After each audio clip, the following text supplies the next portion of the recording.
This episode's all about the trade deadline and what's going on. We dig in on the Habs, what they've done, whether it works, whether we think it's going to be a great thing, or whether Bergevin's going to lose his job.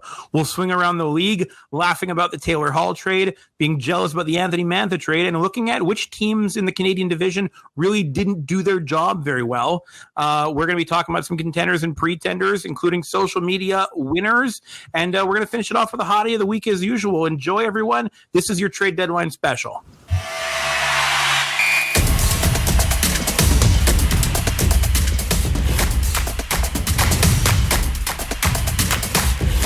Welcome back to Fumble Puck, everyone. It's a trade deadline frenzy. You're here with Ashley and Noah. Ashley, what's going on? I had my first massage today in like 10 months. How was that? Was that wonderful? It was outside in someone's backyard. Wait, my massage therapist's backyard, not like a creep. And it was in like a gazebo and with like wind going through. It was wonderful. I mean, how was the weather? It's cold. It was a little bit chilly, but she had a heat dish on, so like it was pretty warm. It was awesome, and honestly, it felt wonderful. It was so good. It was great. I'm very relaxed right now until I think about the Habs, and then all the tension comes flying back into my body. But how are you? Say, I could stop your relaxation pretty quickly. We can just talk hockey, but I'm great. I've been catching up on TV because I'm off work this week. Well, I maybe not tonight, but I caught up on Falcon and the Winter Soldier. Finally, that show is awesome. It's been great. And then last night I watched the movie Glass. Have you ever heard of Glass? No, nor have I heard of whatever the TV show was that you were talking about. Falcon and the Winter Soldier is a Marvel TV show. It takes place after the last Avengers movie, and it's starring Sam and Bucky. And it's like a buddy cop international spy thriller. It's pretty cool. It's actually really cool. Okay, well, I have to tell you something, though, before you tell me about Glass. You watched The Mighty Ducks. Did you? I only saw one episode, but you saw one episode at least, right? I've watched the first 2 episodes. I will watch the third. I feel like now that I've started, I have to keep going. So even though I don't think it's a great show, it's got me hooked. Therefore, they did a good job, I guess. I only watched one episode, but have you not noticed how the coach of the Ducks looks just like a Stahl brother? It's creepy. Yes, he does. He absolutely looks like Eric Stahl. Yes.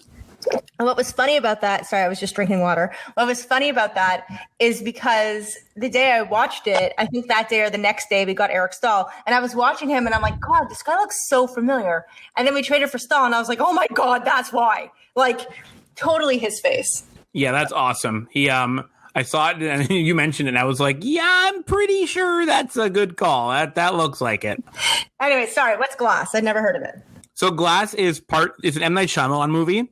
Okay. It is part 3 of the Unbreakable trilogy. So, like, have you ever seen Unbreakable? No. So Unbreakable came out like 20 years ago. Yes, I did. Yes. No, I did see it. With Bruce Willis. Yeah, well, he's in like all his movies. But yes, I did see it. Isn't he? Yeah. He's in like 3 of his movies or something at least, no? Yeah, so Unbreakable came out right after The Sixth Sense. It was like the follow-up movie, and it was an amazing movie of like Bruce Willis, and like the plot twist at the end is that he's actually just becoming a superhero. That's his thing. So you're like, that's pretty cool. Then like 3 or 4 years ago, Split came out with James McAvoy, where he's got like the 30 different multiple personalities there. Okay. So, anyways, McAvoy's awesome. A really killer performance because he's literally playing, I think he's got 10 multiple personalities is what it is. So throughout the movie, he's acting as 10 different people. And it was a really great movie. It's like this like horror thriller where like he's like kidnapped some girls and he's planning on murdering them or whatever. But at the very end, a post-credit scene, Bruce Willis's character from Unbreakable shows up, and you're like, oh my God, like you had no idea those 2 movies were linked, right? They just kind of dropped it in on you like 17 years after the Unbreakable came out. So then what they did was they made Glass, which is part 3, which kind of brings those characters together. What a freaking great series. It was so good. Well, that's cool. So it's now called dissociative identity disorder, which is called DID, not multiple personality disorder. However, what's really interesting about DID, if you are interested in it, there was a show on TV called The Many Sides of Jane, I want to say is what it's called. It's about this girl named Jane Hart, who has, right now, I think she has 13 or 14 different parts. That's what she calls her different personalities. And it is fascinating. I went on a binge watch of that show a few years ago. And then I went on YouTube and looked up other people and their parts. And it is so fascinating. It's my favorite thing besides cults, which I also love learning about. I have a very weird thing, but but I also love learning about these dissociative identity disorder. I think it's really, really, really interesting. It's really cool. I mean, probably not to have it, but it's really cool to read about it and learn about it. And I would really recommend you check that show out. I'll send you the link if I could find it. It's really I would love that, actually. I'm very curious to check that out. It was really cool. And they made it a little bit more theatrical. So like you could tell when she was changing her parts. In reality, it just kind of happens. But on the show, they put like some music. So it was like, ooh, it's about to happen. But it was really well done and really interesting. I think it's on I'll get the name. I think it's on A&E. Or nice. I think I found it online somewhere. But it's the Many Sides. Oh, it's called Many Sides of Jane. And it's really, really, really cool. It was on A&E, sorry. Really cool. Awesome. Check it out. Send me the link. I'd love to check that out. I will. It's cool. Anyways, yes. Okay, speaking of things that need to be checked out, okay, I've got some Neon knee-jerk reactions for you to kick this off. I've got 4 of them. Are you ready? I am. Okay, here's the first one. Taylor Swift. Really catchy songwriter. That's kind of where it ends. So you're not like a Taylor Swift super fan? No, I am definitely not. I've heard stories, lots of stories, including one from somebody whose friend worked with her. She's not my favorite. I think she's extremely talented at songwriting. Well, are you a big Taylor Swift fan? No, but she's everywhere right now because she re-released one of her albums, right? Like she re-recorded it, so everyone's talking about her. So I was going to see if you would get caught up in the Taylor Swift, the T-Swizzle hoopla. No, I will not. I do appreciate her work. I think she's talented, especially, again, at songwriting. I think she writes very catchy songs that get stuck in your head forever and ever and ever. I have friends who are obsessed with her. I am not one of those people. I am not one of those people either. I think she sucks, but that's, I feel bad for what happened to her. I don't think that whole thing was fair at all. I'm not a huge Taylor Swift. All right. Yeah. So on to the hockey neon knees. Here we go. Here are the real ones. Okay. Eric Goodbranson. Thank God we didn't get him.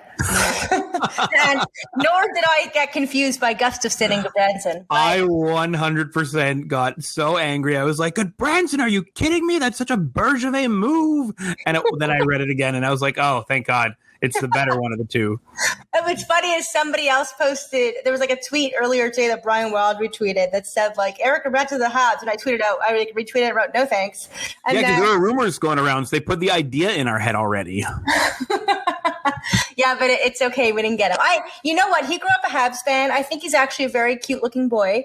Oh, is he going to be your hottie? No, he's not. Somebody else is. Who's also not the hottiest, but he's very cute. And I really like this other guy who's going to be my hottie of the week. But it's not Goodbranson. But Goodbranson's a good-looking guy. And he grew up in Orleans, Ontario, I believe. And he is a fan of the Habs, I believe. His family was huge Habs fans, if I remember correctly. Interesting. Yeah, my friend used to really like him a lot, like back in the day. When he played for Florida?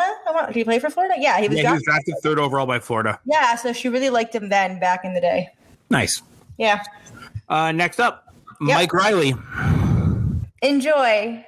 Mike Riley off to Boston for a 3rd-round pick. Ottawa was able to get more from Mike Riley than we got. Yeah, that says a lot, doesn't it? They scandal at us. It's okay. You know what? It's fine. Good luck to him. I wish him luck in Boston. I have nothing against him. He was, I guess, serviceable. He didn't really play much for us, so it's fine. Whatever. I'm going to totally use #Scandaled, by the way. No, I like it. I think you should. That we can call the episode that #Scandaled. We were scandaled by Mike Riley and the Ottawa Senators. All right. And then this is my last one, my last neon knee jerk for you. Alex Romanov. Alex Romanov, our defenseman? Yeah. Okay. I thought, you know why I'm saying that? Because somebody was tweeting out Alex Radulov, Alex Romanov, and they're talking about confusing names. That's why I was like, wait, what? I had to think. Remember how great Radulov was? I do. Not quite as good as not as good. No, wait, no, opposite. Romanov is not quite as good as Radulov. There we go. I like him. I thought he'd be a little bit more offensive, to be honest with you. I'm not so enamored with him as I thought I would be. I'm really excited for obviously Cole Caulfield. I haven't talked about that for like years, but I'm also excited for Norlinder. He's the one I'm more excited for than Romanov personally. So he's okay. He's doing okay. I mean, it's his rookie season. He hits like a freight train. Do you see he missed a hit the other day? He went into the boards himself. Oof. Yeah, it's funny. Yeah. Do you think with Sherratt, Edmondson, Merrill, Gustafsson. Do we think Romanov goes down to Laval? Oh, I didn't think about that. I don't know. Well, we have Kulak also, right? Kulak. I don't understand how, like, I tweeted out earlier, can we play 10 defensemen and like 8 forwards? Because that's what I think we're trying to do here. I don't know. I honestly, you're going to laugh, but I would try, is it Gustafsson or Gustafsson? How do you pronounce this guy's name? I would say Gustafsson, but I am not certain. I will find out the answer to that, though. Okay, so Eric G, we'll just call him that. I think Eric G, is there another Eric Cole? Yeah, not Cole. Keep doing that, stall. So Eric Branson. That too, but he's not on our team. But I would put Eric G with Weber. So he's with Weber. You're not splitting up Kulak Petrie, really, right? Like, let's be real. No, we are. They're splitting them up tonight. It's Edmondson Weber, Edmondson Petrie now. That's awkward. Okay, and then that's when Petrie was scoring. He was MVP tree. He has not been since he's been with Kulak, which is weird, but yeah. And then who's with Weber tonight then? I want to say Romanov. Did I see? I don't remember. I saw it earlier today. Hold on. We're obviously going to be waiting on Merrill and Gustafsson to do their quarantines, right? So they're not joining us quite yet. So Romanov is still playing for now. But I have to think that he's one of the guys who's going to be on the bubble, right? I would think, although they seem to like him. So, but you know what? It doesn't hurt to give him some rest, too. Like, he's a rookie. He's never played this many games before. Or you play him 22 minutes a night in Laval, right? Yeah, but I don't think they do that this confidence. I don't know. I feel like that would maybe screw it up a bit. I could be wrong. I don't know. What do you think? I don't know. I'm not the GM, and I don't know if the GM even worries about that because we still don't know what GMs do for a living. Again, I was told to read that book by, by Brian Burke. Yeah, it's next up in my queue now, actually, so it's happening. I actually got it last night also. I'm going to start reading it today, I think. Nice. But I don't know. I saw the lineups. I just now, of course, I can't find it now that I'm looking for it. Also, on your point that you thought Romanov would be a little bit more offensive, do you remember which one of your friends told you he had no confidence that Alex Romanov would put up points in the NHL?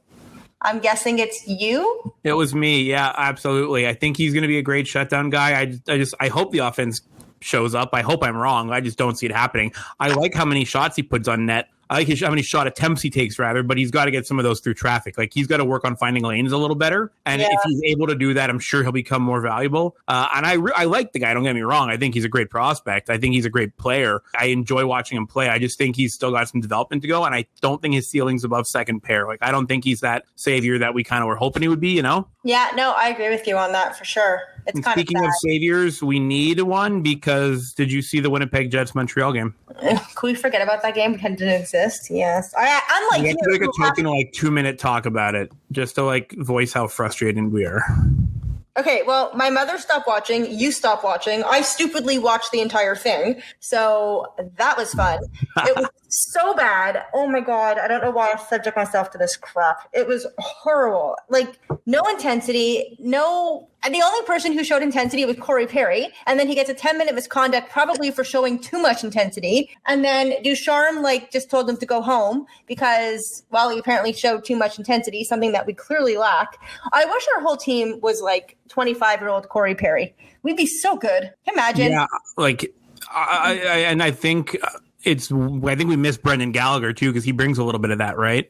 Oh, for sure. It's very, to me, it was very upsetting. And I don't enjoy watching them fail. I really want them to do well. They keep saying we're a lock for the playoffs. I don't know if they've seen, but Calgary's right behind our tushy here. We still have a high 80% chance of making the playoffs. So we can be confident because a lot of our games come against Toronto. So it's not like we're giving up points to division rivals, but they're against Toronto. So they're going to be harder games, right? And we also have 5 against Calgary in the next week. It's crazy. Yeah. That's basically if we come out with a winning record in those games, we're good. Right. But we have to be good. Calgary started selling. Who did Calgary trade off? They traded off Sam Bennett and David Riddick, right? Yeah. So Calgary, I think, is signaling that they don't plan on making it. Well, I would guess not by trading off their playoff warrior, Sam Bennett. So that was kind of interesting. Although he went to Florida. I know. What if they can Gaudreau, though, from them if they wanted? No problem. It looks like if Gaudreau moves, which he probably will, it'll be an off-season thing. So he's going to replace Taylor Hall in Boston. You heard it here first. Ugh, why would you say that? Ugh. Yeah. I'm telling you, he's going to Boston. Like, it just fits. He's the left wing they've been looking for so long because they're not re-signing Taylor Hall, I don't think. And it doesn't matter if they re-sign Taylor Hall because they didn't pay anything for him. We're going to get to that, though. That's crazy. Anyways, well, I really hope tonight's game against the Leafs is going to be better. I highly doubt it will be, but I have high hopes that you know what I actually expect? This is my prediction, even though it's going to, by the time this airs, it's going to be over. Cole Caulfield is going to be called up to play tonight.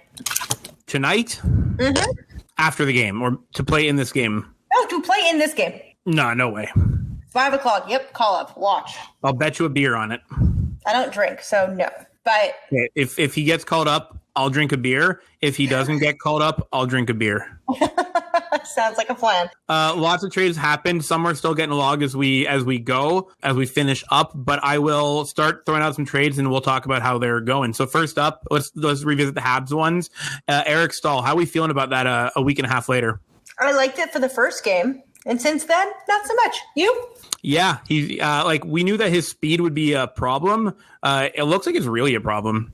Yeah, I don't know what happened there. It's like he's not gelling, or maybe it's just his line mates aren't gelling. I don't even know what lines are which anymore because they change every 5 seconds. It's like the blender's on, but I'm not very impressed with Stahl at the moment. Although maybe it'll get better. They can't get much worse. So he probably is like, I left Buffalo for this shit. Really? No, there's no way. Like, Buffalo's so much worse. Like, there's no comparison. He's still way happier being in Montreal than he is in Buffalo, guaranteed.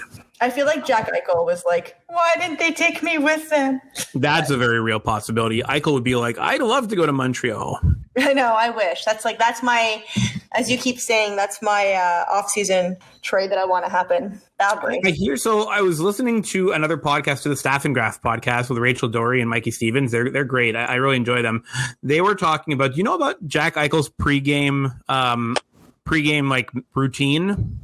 No, but is it saying I want to go to Montreal because I'm down for No, apparently it's some like really, and I'll have to follow up on the exact details of it because apparently it's like really particular. He's got a very specific thing like that he goes through every single pregame. And they were like, of course, like he's a difficult guy. I know he's had coach killer vibes following him his first 5 years in the league or whatever, right? But they're saying like, if that's how intense he is for his pregame routine, imagine how hard he is to deal with as a person. And I was like, I guess that kind of makes sense to me. You know, that's not crazy. Yeah, that makes sense. However, well, if he is a bit of a diva, we'd have to manage that, you know? Okay, well, we have people in the room, I'm sure, who can shut that shit down. I don't know which guys, because our character leaders are still letting us, you know, crap on the ice every couple games. So Gallagher would probably shut that shit down. I feel like Weber would. Price would. Gallagher's busy fixing his broken hands. He's like Edward Scissorhands now. I wonder if I wish he would just get like a mechanical hand or just like he could become Bucky like from Falcon and the Winter Soldier and have a bionic arm. I'm okay with that. Are you Brendan Gallagher? Let us know, Brendan. We're waiting for you. All right, next trade up was John Merrill from Detroit for Hayden Verbeek and a 5th round pick in a bubble. And we'll talk about the bubble in just a second. In a bubble, this is a good trade. Yeah, I really wanted us to get offense and a puck moving defenseman. So Merrill is exactly the opposite of those two things. However, he was Detroit's best defenseman, which I don't know how much that says considering how much Detroit stinks. But it does not say a lot, but he's a very marginal net positive defenseman, you know. But like if we're not looking at this trade in the larger scheme of things as an individual transaction, it's good. Yeah, I agree. It's fine. And then Eric Gustafsson for a 7th. Or Gustafson, we'll see. Yeah, I think it's great, actually. You know what? He's a puck-moving defenseman. I play him with Weber. Why not try it out? If no one else works, let's try him. He had 60 points like 2 years ago as a defenseman. That's insane. Most of them were power play points, right? And he was playing in Chicago, feeding Patrick Kane, so there's definitely some of that to it. But he did still put up 60 points. I mean, you don't do that by accident. Well, maybe he can play in Montreal and feed Cole Caulfield and put up the same 60 points. Wouldn't that be great? That would be wonderful. I wish. I'd take it. How does a defenseman get 60 points who's not named Erik Karlsson? That is crazy. Is Gustafsson a UFA or is he signed for one more year? I have absolutely no idea. He's a UFA at the end of this year, and then so is John Merrill. So they're both probably walking. Those are pure rentals. What I like about these trades, the Stahl, the Merrill, and the Gustafsson trade, all of them are rental trades, and all of them had very low prices. The low prices are probably a function of the salary cap being flat, but we didn't have to give up a single roster player. We didn't have to give up any top prospects. No one's going to miss Hayden Verbeek.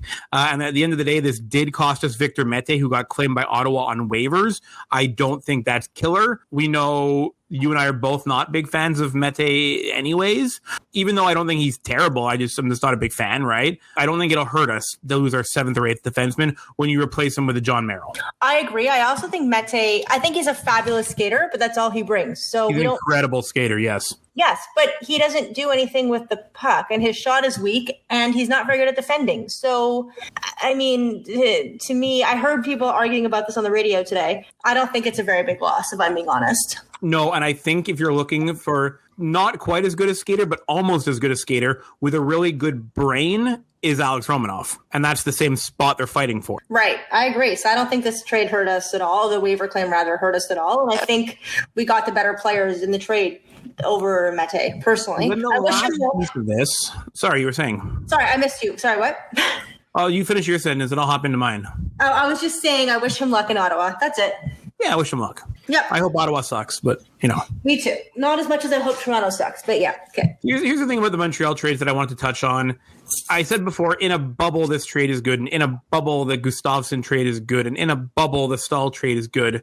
My good friend Ryan, he accurately pointed out earlier today when we were talking again that we need to stop looking at Marc Bergevin's moves one by one in a bubble. We need to kind of look at them in aggregate as how he's driven our team.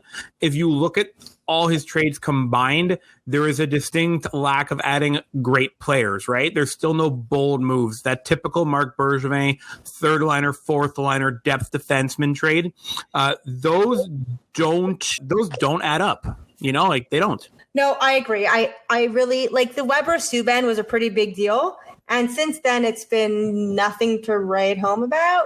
I would really, really, really like a boomer bust trade. Like I want, again, I say it every week, I want elite talent. That's all I care about now is elite talent. I just want us to get that elite player. I mean, I understand trades are hard, blah, blah, blah. We've heard all the excuses. You can even make a drinking game. You'd be drunk by like the third question with his excuses every week. It's the same crap. I said crap 3 times today, by the way. Yeah. Or I might have said shit. Whatever. I said them both.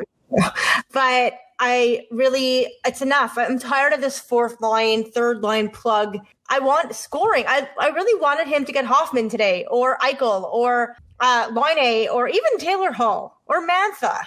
Like, all these players were clearly available, except apparently Laine, unless I missed that trade somewhere. I really, really, really wanted us to get, I don't know. I really want us to get, I agree with, was this Ryan P or Ryan V? Pintar. That's what I thought. Hi, Ryan Pintar.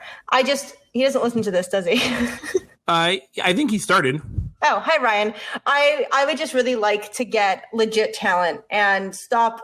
I agree. It's enough of these depth pickups. We need them, but we also need to get legit talent pickups. Do you agree? Exactly. So if these were moves happening once we'd already had a core that we know that can do the damage, these trades would be excellent moves. They're the kind of last minute moves that the Boston Bruins, the Tampa Bay Lightning, the Washington Capitals add to put them over the top. It's like the Washington Capitals adding Michael Kempny, you know? But the fact that we were missing those first couple of pieces, these moves don't move the needle too much for us. And we're still hoping that Marc Bergevin's death by 1,000 cuts strategy works, which I don't think many of us are very confident in right now. Do you think he's going to be gone at the end of the year?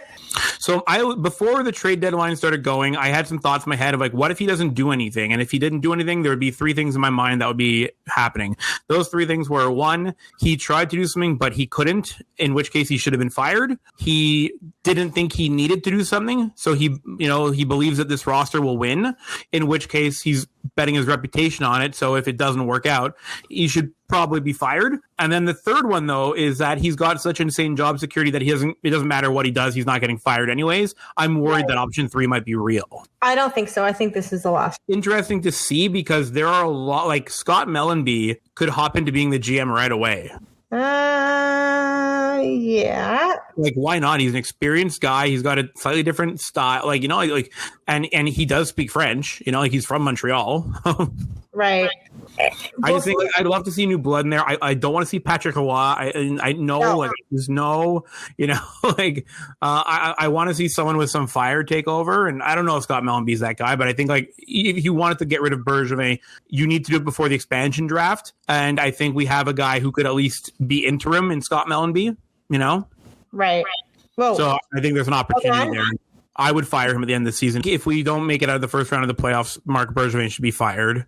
Because it would be unacceptable to have put this much effort into the roster to get no results. And if he built this roster and we need to tear it down because it didn't get results, he should not be allowed to get another kick at the can at this, right? And he went all in this year. Not all in. He went as all in as a Marc Bergevin would ever go, because let's be real, he didn't do the big stuff.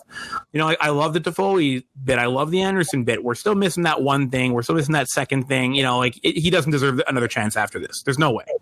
I agree. He's had enough chances and it hasn't worked. So it's time to get out. And then getting out and swinging around the NHL, we have some other trades worth talking about and other teams worth talking about. I'm going to go through. Did you see the Foligno and Savard trades from Columbus? I did. You know what's cool about both those trades? What? Columbus was able to get a first-round pick for Nick Foligno and for David Savard. So they now have 3 first-round picks in this upcoming draft. Yes, they had that once before, too. Yes, that year they drafted Marco Dano, Alex Wenberg, and Kirby Reichel with those 3 picks. And how did those 3 young lads turn out? All of them were not good. Alex Wenberg's doing medium in Florida. He's like a third-line center, I guess. Marco Dano scrubbed out, and we all know the story of Kirby Reichel, who ended up in Montreal and didn't do anything. Exactly. Yes, I do know that. This is also like the worst draft to have 3 first-round picks, I would think, because it's such a crapshoot. Yep. You hope that another team has a player that they really target, and you flip that first-round pick for a couple of seconds kind of thing.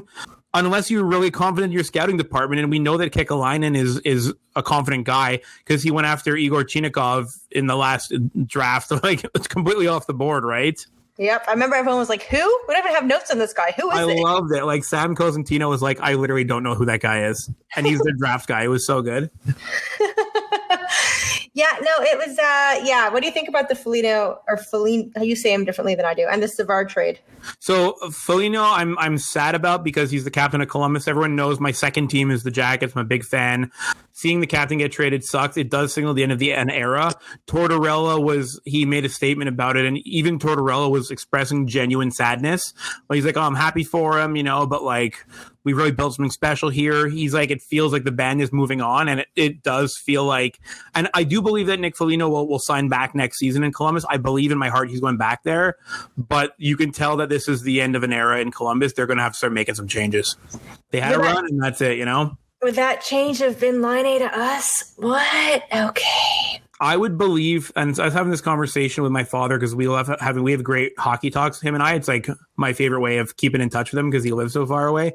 But we were talking about Patrick Laine and, whether or not a deal to Montreal makes sense. And it's challenging. And I think at the end of the day, I think that Columbus wants to hang on to him just to get him under a new coach, right? Because I imagine they're going to let Tortorella walk after this year. If a new coach can kickstart Laine, you don't want to give up on that asset and regret it later. Like, you really don't want to regret that one, right? So I don't think he wants to stay there. I heard he wants to go to the Sun Belt, so we'll see. I think he wants to win. I think he wants to be a star. So that's the thing. Like, can you do that in Columbus, right? No. But I know that their GM will hardball the hell out of him, and he won't let him leave for nothing. Like, he will sign him. He will then trade that contract. Right. We'll see. And the David Savard one, big fan, underrated player. Like, he's everything you want in a shutdown D. He plays hard minutes. He does them well. And Tampa Bay looks really good again this year. Yeah, so they put Savard with head minute practice today. Oh my God, that is a D pairing. Good Lord. Victor Hedman is so I obviously hate everything about the Tampa Bay Lightning. I really have mad respect for Victor Hedman. I was rooting for him to win the Conn Smythe last year as they were going through. He is such a great hockey player, and to have a partner like that next to him now, that team is just dangerous. It is. It's not really fair. Like, their third center, I think, is Braden Point. Maybe he's their second center now. He would be like our first center by like a landslide. Like, they're so deep and so good. It's so annoying. Oh, you know what's so annoying? What? Taylor Hall. Everyone keeps telling me how he's like the most overrated player ever to play in the NHL. I don't know if he's the most overrated player ever, but I'm not a fan. You know, like there was some good talk about how after he won his Hart Trophy, how steep his decline was, right? Right. And it's hilarious that Columbus was able to snag a first for Foligno and Savard, but Buffalo couldn't get a first for Taylor Hall. That is outlandish and hilarious. Yeah, I found it kind of funny, especially when you told me that he went to Boston, and I was like, oh, that's okay. We don't have to play Boston unless we're like going for the Cup, so that's okay. We may have to play Boston in the Cup final, yeah. That'd be awesome. And you know what? I like to watch Shea Weber level Taylor Hall. Or Romanov. Ooh, that'd be even more fun. Yeah, yep. I'm okay with that. Yeah. So Taylor Hall is officially done in Buffalo. His dream of sparking with Jack Eichel and taking over the world and getting himself paid, those days are over. He is now praying for a strong run with the Boston Bruins in order to get paid at some point, and we'll see if he does get paid. Yep, pretty much. Do you see the Anthony Mantha trade? I did. And I just said earlier today and every other day how I would love to have Mantha. Good for Washington. I think it's great. I mean, they gave up a ton for him, though. First to second, Panic and Vrana. That's a lot of players for one person. Yeah, and so they take a step down in Detroit in terms of quality because Vrana is not as good as Mantha, but Vrana's still a heck of a player. He's still young. He's still cost-controlled. So I just think that was a great move for them to get those extra assets in too, because you figure Mantha's 26 now? Yeah, he's 26. You figure by the time Detroit's ready to compete, it'll be 3 years down the road, let's say, right? 2 or 3 years maybe. By then he'll be 29 looking for a big ticket re-sign. You're not going to give him $10 million when you're settling into an open Stanley Cup window. That's a bad move, right? So I think they correctly recognize that he won't be a part of that future. That their Stanley Cup chasing in Detroit. So they moved on from him now while he had tons of value. It's smart asset management by Steve Yzerman, once again proving why he's an exceptional GM.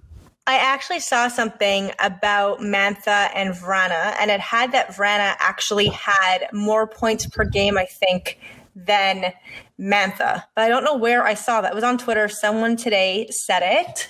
It was like just when you were telling me, it was right before that. And I was like, I was like, that's very interesting, but I don't know where I'm trying to find it right now. Of course I'm not, but it was whatever. It was a very interesting tweet about it and how he had more PPG than Mantha. So I was that's awesome. Yeah. Anyways, I could be wrong. That's what I'm pretty sure it said. I'll try to find it by the time we're done. That kind of return that they got was the kind of return I was expecting in a Patrick Laine trade if it was going to happen. So props to them for getting crazy good value from Mantha. Oh, here we go. Anthony Mantha, 1.13 goals per 60, 2.32 points per 60. Jacob Vrana, 1.31 goals per 60, 2.72 points per 60. It was per 60 is, when you said the stat, I was like, that sounds more like a per 60 and not per game. So, sorry, yes. No, that's fine, right? Because that makes a lot more sense because Mantha plays more minutes, right? Because there's someone else in Detroit to play those minutes. So yeah, that was since 2018-19 at 5-on-5. That's what it was. That's what I saw. Sorry, that's the stat. All right. Next up, we got to talk about the people we hate, the Toronto Maple Leafs. They got Nick Foligno, they got Ben Hutton, and they got David Rittich. They got a forward, a D, and a goalie. We mentioned that they need a goalie. They addressed that need with a good backup. David Rittich actually has better numbers than Freddie Anderson right now. Toronto did some good work here loading up for a deadline.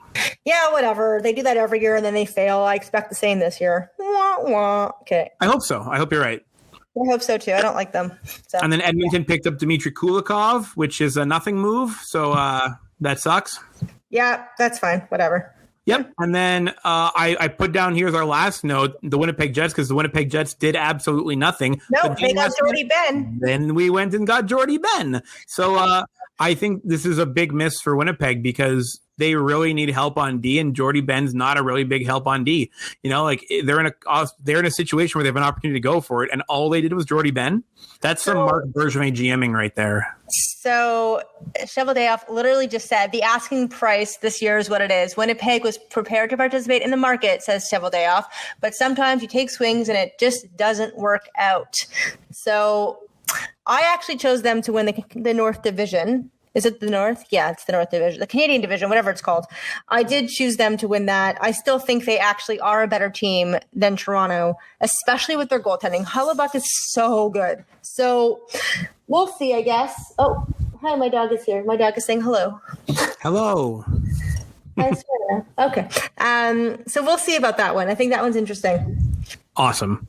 And that's it for our trade talk right now. I mean, we're heading around the league for our weekend updates, right? I talked about Philly last week on our one-timer, looking at whether or not they were going to sell. The sell is on, right? We obviously got Gustafsson from them. They shipped out a couple. I think Michael Raffle got traded. So Philly's tearing it down. Good opportunity for the offseason to look for. If you want to start looking to get some assets that could help your team, maybe the Philadelphia Flyers are going to sell you some stuff on the offseason. I think the Buffalo Sabres and the Detroit Red Wings are in the same boat. Yeah? I think so. We'll see, but I wouldn't be surprised. I'm surprised that Ghost is still with Philly, though. Weren't they turning over to him for like 3 years now? Yeah, I would assume that nobody wants him, which is sad, but that's what it is, right? Yep. I mean, that's why you waive players like Mete, and then people take them. And people they waived Gostisbehere. No one claimed him. That's true. But we waived Mete and someone did, which is kind of weird because you think that someone would have given you like a 7th for him. But then it's also like, who cares? Yeah, who cares about a 7th round pick, right? Like, you might as well just sign the guy, you know? Exactly. So, anyways. All right, continue. Sorry for that. Aiden Primo disagrees, though. Yeah, exactly. And so does Jake Evans. And Yaroslav Halak. That's wild. He was like the last pick of the draft or something, I think. I believe the last pick of his draft also was Patrick Hornqvist. I'm pretty sure he was last overall. It's crazy. I could be wrong, but I feel like he was. I remember, yeah. But Halak was also like right near the end or something. It was crazy. He was, yeah. He was like a 9th round pick, wasn't he? Yeah, the 9th and final round of the 2003 NHL entry draft. Like P.A. Parenteau. Crazy. And then Tanner Pearson just signed in Vancouver. Jim Benning is dumb. Do you know why Jim Benning is dumb? I like Tanner Pearson, so why is he dumb? Because he signed Tanner Pearson before signing Elias Pettersson and Quinn Hughes. He also signed Tanner Pearson instead of signing Tyler Toffoli. Yeah, this guy's an idiot. Like, you are worried, deeply worried about what the price tag for those two defensemen are going to be. Why are you committing money to a middle 6 guy before you have your top player signed? I guess they just don't care. I have no idea. Good question. So annoying. Anyways, Jim Benning's an idiot.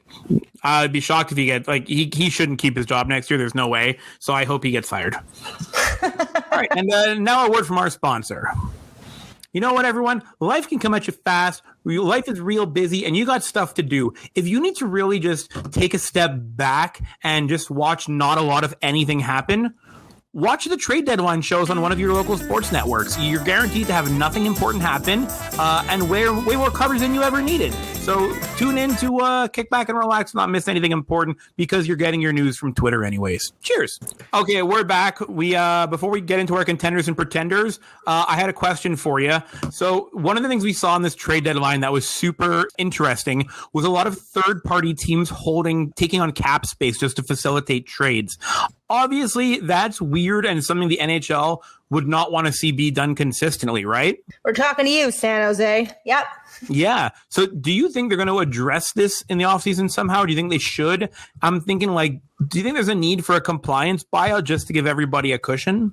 I think they might, because I think COVID really screwed up a lot of teams, right? Because now all of a sudden it's a flat cap. Sorry? So badly. Yeah, and now it's a flat cap for another 4 years, I think is what they said. And that is causing a lot of problems. So truthfully, yeah, they should do another compliance buyout. Who do you think we'd buy out, though? Weber or Price? So for us, that's an interesting question. I think they should get a compliance buyout set on. I have no idea how it works in terms of organizing one, and I'm sure the NHLPA would have concerns about it. Although I don't know if they'd be opposed necessarily because getting rid of the contract of one overpaid guy might allow 2 others to get signed, right? So there's an idea there that maybe it creates more jobs. For Montreal, who would we buy out? Oh, man. That's tough. I like, obviously the names you have in mind are Weber and Price, right? Yep. Oh man, I'm gonna get yelled at for this. I think I'd buy out Carey Price. I think a lot of people would agree with you on that. Yeah, and I don't hate the guy, and I've had so many arguments with friends that his cap hit sucks, but it's not completely handicapping us. But if I had the chance to get out from under it, yikes, you know, like I think Sherratt and Edmondson are worse for our salary cap than Carey Price. They also came into mind, trust me. Yeah. You know, but if I had to get rid of one, and it's like, we could do a lot with 10.5 million, especially with the rest of this core, right? Yeah, we can even get Jack Eichel. Yeah, right? Like, and then we could sign a goalie for like $2 and it's perfect, Yeah, and there's some goalies coming up on the market, right? Like you could try to tandem it, like, and then you have Jake Allen, who might be an answer, right, for a little bit. That's interesting. But I definitely think that's something that we should hope to see in the news cycle for the next little bit. And now that trade deadline's done and we're looking to the offseason and stuff, right? Yeah. There should be some way that a team can help themselves financially if we're not getting back to full hockey next season. Right. I agree. I think they might want to do it. Awesome. We'll see. Yeah. All right. Top 3, bottom 3 are contenders and our pretenders. Do you have any contenders or pretenders? No, I actually don't this week. I guess you have quite a few though, right? I have some good ones. Okay. I'm excited. I'm going to start off with my pretenders. Yep. The first up is people who are currently whining about the salary cap. I know we just had a good conversation about the salary cap, but it sounded very rational. Right. People are freaking out. There should be no salary cap. We shouldn't have to worry about a salary cap. Those people, because they're popping up now that deadline deals are hard, right? I get it, they're hard. But does anyone remember how bad the NHL was financially before there was a salary cap? All the teams were losing money. There was like 2 teams making money in the league. It was a joke. The salary cap literally saved the NHL. I think there should be a salary cap. I think it's a good thing. And if you're complaining about it, it's just because your team is really good and you can't stack even more talent on top of it. Sorry that you have great players on your team or you're Vancouver. Next pretender, Connor Hellebuck. Only because I feel so bad for him. He was first star of the week. He's the best goalie in the NHL right now. He should be in the Hart Trophy conversation. They gave him no help except for Jordy Ben. And that really sucks because I feel like Winnipeg has a chance and I feel bad for this guy carrying the team. His back must hurt. Not as bad as Price has been hurting for the last, 10 years? Right. But the last 2 years, I think he's been doing some Carey Price level lifting. I agree. He's amazing. Connor Hellebuck is amazing. I completely agree with you. But he does carry them very far. Yeah. And then I'm going to 1-2, my third one. So there was this guy on Twitter. His handle was like RickyBoy36. He chirped the New Jersey Devils in a now deleted tweet where the New Jersey Devils were, the social media manager was like talking about something and he replied, how about scoring? How about playing defense? Oh, at least you have memes. And then the New Jersey Devils so my first contender of the week is the New Jersey Devils social media manager because they screenshotted his profile picture on Twitter and it's him lifting weights, but it's just the bar. There's no actual weights on them. And they just replied, they posted that picture saying, your tweets hold about as much weight as you do. That's great. Good job, New Jersey social media team. Yeah, it was a hilarious, great moment of levity. And, when your team is not good, like the New Jersey Devils are not good right now, I'm sure they worry about cracking jokes. But the fact that they have the confidence to go in and do that, I would think it was great. So they're my first contender of the week. That's very funny. I like that. Good job, New Jersey. That's fun. My next contender of the week, tough kid moment. Did you see Nikita Sherbak? No. Where is he now? So I believe he's playing in the KHL, or he was in LA's bottom system. I think he's in the KHL now. Anyways, he got hit in the face with a puck or a stick. I don't know what it was, but he posted a picture of how bad his lip was split. And then he showed the after picture of it being stitched up. Oh my God, this poor child. It was completely severed lip. It was gross. So if you have a stomach for that kind of stuff, check out his Instagram or his Twitter, whichever it was. But it's something to behold. The fact that he's doing okay after that hit, good on you, kid.